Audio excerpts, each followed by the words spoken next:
Hi అండి, ఈరోజు మామిడికాయలతో మాగాయ పచ్చడి పెడుతున్నామండి. కాయలన్నీ శుభ్రంగా కడిగి ఒక కాటన్ చీర పైన పెట్టామండి.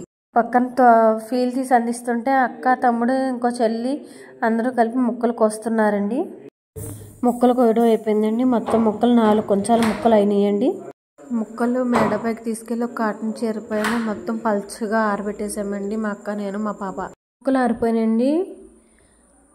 కుంచుడు ముక్కలు అయినాయండి. కుంచుడు మీద 2 తవ్వల ముక్కలు అయినాయండి. 2 తవ్వల కారం పడిందండి. దానికి తగ్గ వెల్లుల్లిపాయలు వేసుకున్నామండి.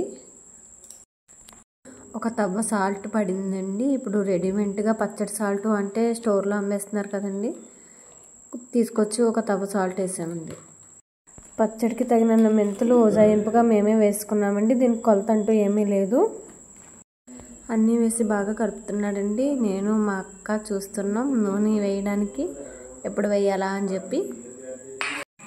ఓకేనండి, కేజీ ఆయిల్ ప్యాకెట్ వేస్తున్నామండి. కేజీ ఆయిల్ ప్యాకెట్ కూడా సరిపోదు, కానీ కలపాలి. బాగా కలుపుతున్నాడండి. కేజీ నూనె మాత్రమే వేసాం, సరిపోలేదు. ఇంకొక ప్యాకెట్ కూడా వేసామండి. ఓకేనండి, పచ్చడి రెడీ అయిపోయింది. బాగా కలుపుతున్నాడండి. పచ్చడి అయితే బాగా వచ్చింది. ఓకేనండి, జాడీలో లాస్ట్ ఆయిల్ పోస్తున్నాము. జాడీలో కొంచెం పచ్చడి పెడుతున్నాడండి. చూడడానికి అయితే చాలా కలర్ఫుల్గా ఉందండి. సూపర్గా వచ్చింది. ఓకేనండి, ఫైనల్గా జాడీలోకి కొద్దిగా ఎల్తుగా మొత్తం జాడీ నిండుగా పచ్చడి అయితే వచ్చిందండి.